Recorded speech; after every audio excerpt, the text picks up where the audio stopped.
Hello SPHL fans, welcome to part 2 of my video segment ranking my expectations of all SPHL teams in the league heading in to the new season, 25-26 season. We've already done 7 through 10, which was Macon Mayhem at 10, Pensacola Ice Flyers at 9, Evansville Thunderbolts at 8, and Quad City Storm at 7. And in this video, we're going to cover teams 6, 5, and 4, starting with team number 6 that I have expectations for. And once again, let's keep in mind, these are just expectations heading into the year. This ain't predicted point standings or anything to do with playoffs or any of that. This is just expectations heading into the new season based on what they did the last few seasons, which way they're trending, and gut feeling and opinions and stuff. Again, this is just for fun, so let's have some fun with it. And we're going to start at number 6, and this is where it gets fun for me and shake things up a little bit. I got the Birmingham Bulls at number 6 on my expectation list. The gap years between last year and the previous season was pretty big, and I think they're going to be losing some players heading into the season. They do got some bright spots still coming in to the new season. Don't get me wrong on that, or don't misinterpret what I'm saying. This team is still very capable of finishing high in the standings, because like I said, this is just expectations. But based on some of these numbers and how they played last year, I felt the need to drop them on my expectation list on what they might do, at least to start the year. Last season, they finished 4th overall, compared to the previous season where they finished 1st place. So a little bit of drop off. They lost a couple of spots, to say the least, and dropped out of the top 3 to the top 4. Last year, their record was 32, 19, 4, and 1, compared to the previous season when they got 1st place at 38, 9, 6, and 3. So they lost 10 more regulation games this year and won 6 less regulation games as well. Their points last season was 69 points for that 4th place finish, just 2 above the 5th place team. And their points for the previous year where they finished 1st was 85. So again, a significant drop in the points, 16 points. That's a pretty big gap in just 1 year. Their goals for last season was 177, and their goals against was 163. So they had more goals scored than against them, which is always the goal, obviously. But you compare that to their 1st place run, they had 198 goals as opposed to 177, and only gave up 132 as opposed to 163. So like I said, this is a major drop-off in those departments, probably the worst drop-off of any team when it comes to these numbers and standings and wins and losses. So that's not great. That's not awesome at all. And you got some questions in the air, with Austin Lotz' probable retirement, and you don't know, what's going to happen with like Carson Rose and Drake Glover. Hayden Stewart, I'm pretty sure he'll probably end up coming back, and how's he going to do that year? Who's going to play the backup role to him if and when he decides to come back? Last season, the Bulls made it further than the previous season of them winning 1st. They did make it out of the 1st round. But they were upset by Knoxville Ice Bears, and that was by any stretch an upset for sure, especially after winning game 1 on the road in Knoxville. You expect, the Bulls to put Knoxville Ice Bears away, which they did not. They lost 2 straight home games, and Knoxville went on to the finals. So, that's kind of a heartbreaker for Bulls fans. They thought they had their tickets punched to another finals appearance and hopeful for a finals victory, but couldn't put that finishing touch on the Knoxville Ice Bears. In the previous year, when they finished first place, they were upset in 3 games by the Thunderbolts and knocked out of the first round. So again, a disappointing end to the season after their best season to date, finishing first place with 85 points, and only to lose to the 8th-seeded Thunderbolts in the first round. So, not a good ending. A better ending last year, but still not the one that's desired when you expect a finals appearance and don't make it. That's always disappointing. They do got some bright spots if they can bring them back. The Lenciaco brothers are awesome hockey players and will provide the Bulls with a big boost. Nikita Kazarev is always an A-plus player in my book for the Bulls. Taylor Brierly is a good player. And like I said, you don't know what is going to happen of Drake Glover and Carson Rose. Part of me expects them to return, but maybe someone like Carson Rose doesn't return. I don't know. I guess we'll find out this upcoming season. Like I said, their goalies, Hayden Stewart, Austin Lotz. That's a great tandem to have in anyone's book. Likely to lose Austin Lotz and just relying on Hayden Stewart this year. So that does hurt because, normally when one of those guys sit out and the other one's starting, there's no drop-off, right? It's not like, oh, man, we got to play our backup, because they're both basically number 1 goalies. But, yeah, just kind of a disappointing season, I would say, overall, if you're a Bulls fans, because after finishing first place and getting 85 points in the previous season to finish 4th place with 69 points, they got off to a really slow start. It's always disappointing. And, of course, getting knocked out of the second round when you expect in a finals appearance, that's always disappointing as well. So we'll see what we have in store for the Bulls coming up in the new season. But my expectations right now have them placed in the 6th spot. So we're going to go on to the number 5 expectation spot, right smack dab in the middle. And I think this is also a fair placement for them, is the Roanoke Rail Yard Dogs. Now, there are reasons for me dropping them into 5th place. There are some rumors out there flying that a good chunk of the talent they have might be going to Europe or the ECHL. None of that's confirmed in my eyes. I haven't seen nothing that says that's an absolute fact.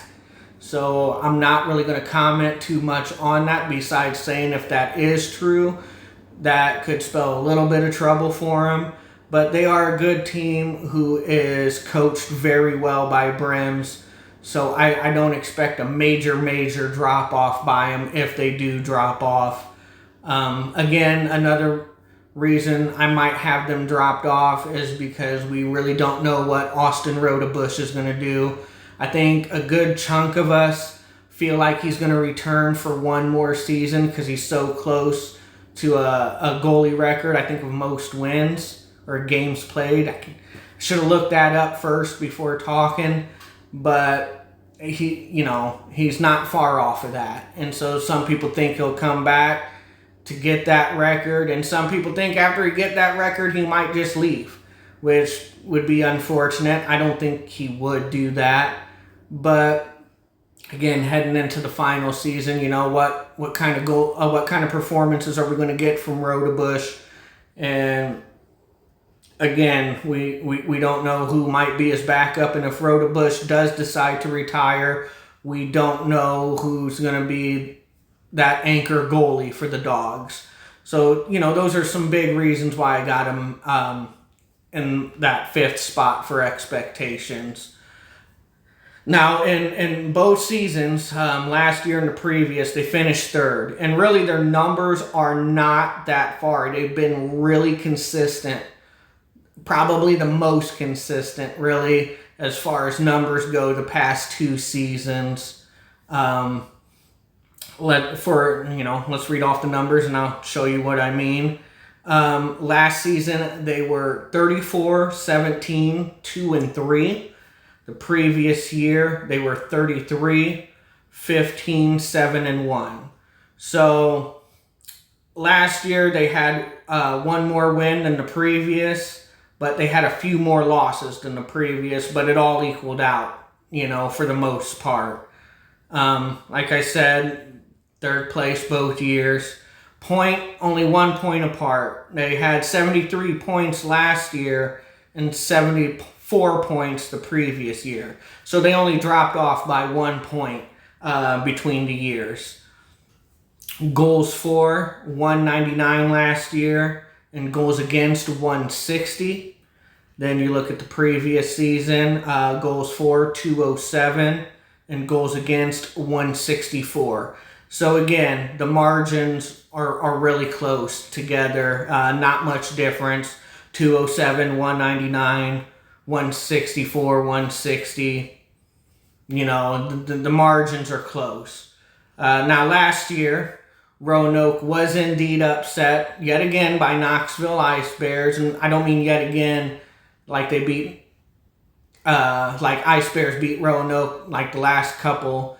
Ice Bears upset Roanoke and they upset Bulls. So that's something that Roanoke and Bulls have in common, is they both won their game 1s in Knoxville, only to lose both of their home games and get upset and knocked out of the playoffs by the Knoxville Ice Bears. I think this one might have even been a bigger shock, that Rail Yard Dogs were upset by the Ice Bears. I mean, not that Knoxville was upset by the Ice Bears. That's that the Dogs were upset by the Ice Bears. I think that might have been the biggest shock, considering how well the Dogs played against the Ice Bears in the regular season, seemingly having Mud and Dinger's number and just overall playing well against them, racking up numbers on the score sheet. I thought it might have even been a possible sweep for the Dogs in the first round. I thought Dinger could get a win, but I just thought maybe Dogs would overwhelm them and just push past the Ice Bears. But to Ice Bears' credit, after losing on home ice, they didn't quit. They dug in and ended up getting by Roanoke in a really tough environment to play in with Roanoke. Let's be honest. The fans in Roanoke are awesome. They're loud. They like to talk. They're right on top of you. It's a hard place to play on the road if you're an opponent going to Roanoke. There's no doubt about that. I'm sure if you ask any player, they will tell you the same thing, that it's tough to play in Roanoke on the road. And credit the fans for that as well. Just like it's tough to play in the road in Knoxville too. The fans are literally on top of you in Knoxville. You can hear everything you're saying. The players can hear everything fans say there. Both these fan bases support their team extremely well. And they show up. Win, lose, or draw, these fans show up to watch their team play. So, moving on from that, like I said, the year before that was a second round exit to the Havoc. No shame in that. I wouldn't really even call that an upset, even though Dogs were 3rd and Havoc was 5th. Huntsville was hot. They're a great team. There's really no shame in losing the Huntsville Havoc for that. So even though Dogs were a higher seed, so technically it's an upset, I wouldn't consider it an upset. Last year, they had some great contributors on the team as far as playing goes. Nick Ford had himself an outstanding season, one of his best to date. MVP type year he had. He was an MVP candidate. And it was a tough year to win MVP. There was a few MVP candidates, with Jordan Ernst, Leaf Matson, Nick Ford, and even Alec Bear. There was a few you could have chose for MVP that season, so it was tough. Matt Jansen, he's always steady as she goes, and you can count on him to produce for the Dogs. Tommy Municello was great. I love that kid. He's a great player, plays the game the right way. Jacob Kelly's a great player for the Dogs. And Dogs, typically have a pretty solid defense to help Rodebush. Billy Roche, Stephen Alvo, Matt O'Day, Brandon Pepe, who has a Defensive Player of the Year to his credit. So, they got some good players on that team. So, you want to see who they bring back next year, who leaves.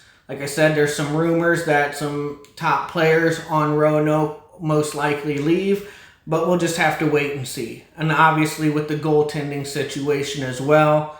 So again, I think it's pretty fair that I got the Dogs placed on that 5th spot for sure. Moving on to number 4. This was one of the most improved teams by far from one year to the next. And I think that improvement continues, especially if they hold this roster together. Then I expect good things from this team, and they will be tough to beat. And that's the Knoxville Ice Bears. I got them at my number 4 on expectations.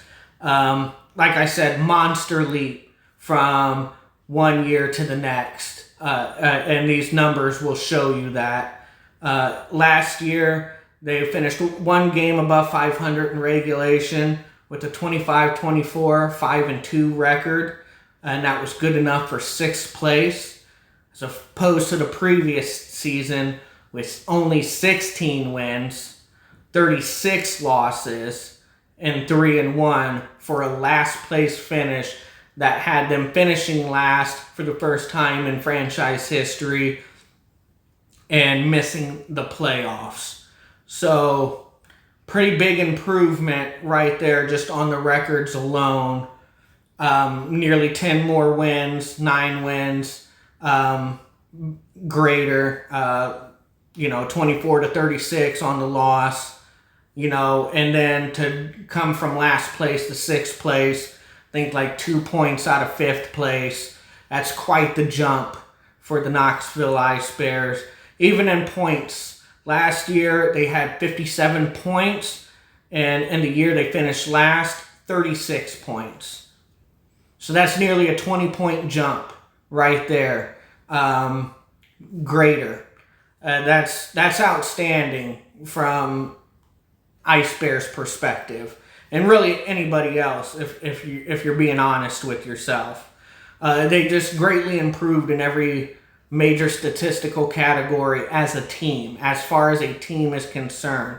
They still got some holes to fill. I feel like they need to be more consistent on defense, and I also feel like their special teams could definitely be better, but I do think they kind of improved that this upcoming season and as that season goes. Anyway, goals for last year was 152, and goals against was 186, which is outstanding if you considered what they did in the previous season. They only had 128 goals when they finished last, so from 128 to 152, that's quite a leap. And goals against was a lowly 231. That's god-awful to give up 231 goals. Big reason they finished last place.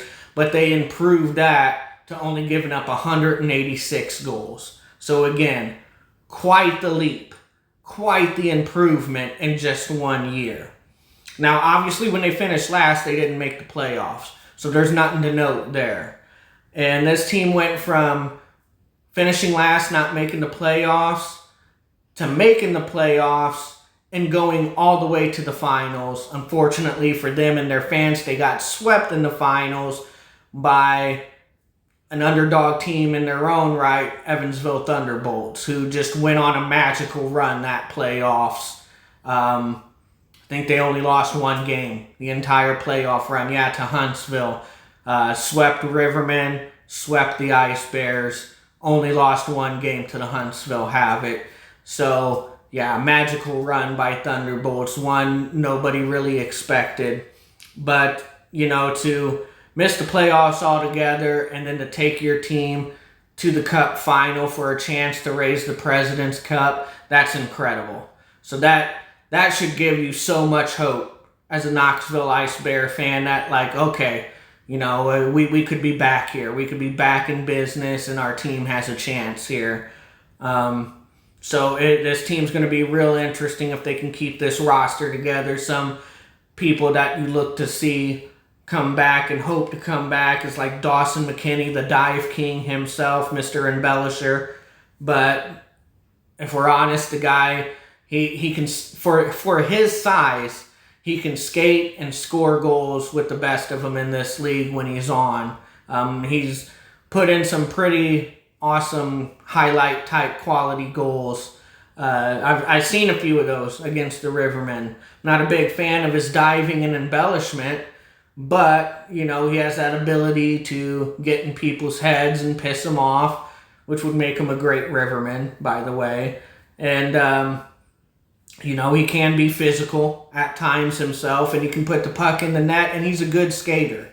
So, yeah. Tyler Williams had an outstanding year. I believe he was a rookie, and he did some good things for the Knoxville Ice Bears. And you got Derek Osick. Mitch Atkins is a great player to have, a great addition. The Soper brothers, Kyle and... can't think of his brother's name off the top of my head, and he was captain. But yeah, the Soper brothers, Jason Branchout, these are some good players for Knoxville that I know they look to bring back, and hopefully they do come back and stick with them. Two of their goalies, they had three, Muddinger being the mainstay, the number one, and they had Taylor Joseph before he got traded, but Hunter Virostek was a great option to fill in once they got, that's probably why they got rid of Taylor Joseph to bring in Hunter Virostek, and he can do great things in that net for Ice Bears. I thought, there's times he looked brilliant in that. So that's a great backup to have for Dinger. If you can bring those two back, which Dinger is coming back. He already said he is. So that's one thing to look forward to. I only think he's going to get better. He went from being eliminated in round one with the Pensacola Ice Flyers in the playoffs. Not last year, but the previous season. To last year making the Cup finals. So, he's going to look to add to his resume. Damn well he wants to raise a cup and bring a cup home to Knoxville. So, I'm excited. If I'm a Knoxville Ice Bear fan, I'm excited, period. To have Dinger basically tell you, I'm coming back. Look for him to shine at net. My personal opinion, call it a gut feeling. I think he can compete for a Goalie of the Year title next season. So there's plenty to be excited there. And again, like I said, the fans are great in Knoxville. The way they support their team, it's almost second to none. I mean, the Ice Bears went on a 12-game losing streak. Still managed to finish 6th place. Still managed to make the finals, and their fans still showed up and sold out that arena. Didn't matter. That 12-game losing streak didn't matter to the fans. They didn't care. It did not waver their support. Might have pissed them off. They might not have loved to see that, but their support never wavered. They still showed up, and they still showed out, and that's a credit to the Knoxville Ice Bear fans. all SPHL teams had a fan base like Ice Bears, like Dogs, like Huntsville Havoc. I mean, SPHL would make money hand over fist. I mean, it would be awesome if all teams can support like the way those fan bases do. And that's not necessarily to knock other fan bases. I'm not trying to do that at all. You know, all fans in SPHL support their team and are passionate about their team. They care. They show up and they care. You know, I've seen some passionate Making Mayhem fans. Pensacola Ice Flyer fans, again, that's another great example. Their team finished dead last, worst record in their franchise history. At the end of the season, they were still selling out at the hangar. It's another tough environment to play. You know, it gets humid in there, the ice gets sticky, slow playing surface, fans are loud and support their team. So that's probably one of the more difficult places to play if you're on the road as well.